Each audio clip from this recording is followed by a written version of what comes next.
Would there be light without darkness? It doesn't seem like it. One suggests the other. Would there be success without failure? We have two things going for us in our human experience. Here's one, opportunity, and here's number two, the threat to the opportunity. Would there be life without death? It doesn't seem like it. What makes life valuable? Death? Life is the struggle to keep death at a respectable distance. A lot of people think that optimism is naive. It's not. Optimism is not the denial of reality. And positivity is about saying things are good even when they're not. Optimism is the belief that the future is positive. We are going through a hard time now. The times are tough, they're rough, they're dark, but we will get through this together. That's what optimism sounds like. Now let me say this before I move forward, and I can't explain it, but you better feel me. Winners win and losers lose. I don't know how it happens, but winners win. And if you create a culture of losing, if you keep being a victim, if you keep letting losing happen to you, if you keep letting people do you and treat you any kind of way, it's going to become a culture.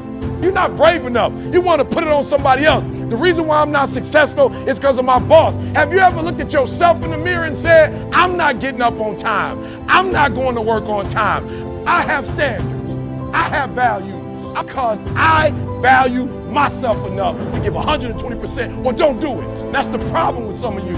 You always want to blame other people. You want to hold other people to the fire, but you're not holding yourself to the fire. You just said you're giving 50%. You owe you an explanation. You owe you an explanation. You need to look at yourself in the mirror and say, why are you only giving 50%? What's wrong with you?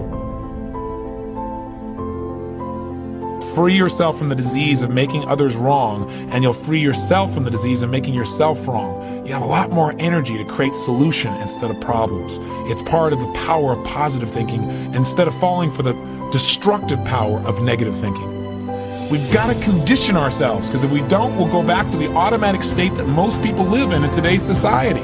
The way to develop the habit is to go on a mental diet. And most importantly, you got to find something to appreciate even in the tough times. Because in reality, as we've talked about so often before, the toughest times in your life sometimes provide you with the real resources to change your life.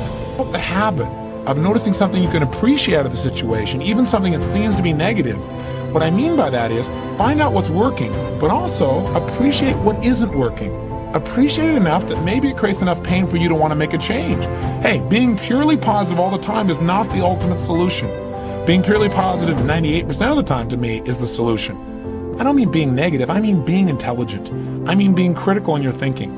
Seeing what you don't have is sometimes useful too. This is the way you fail, is if you quit.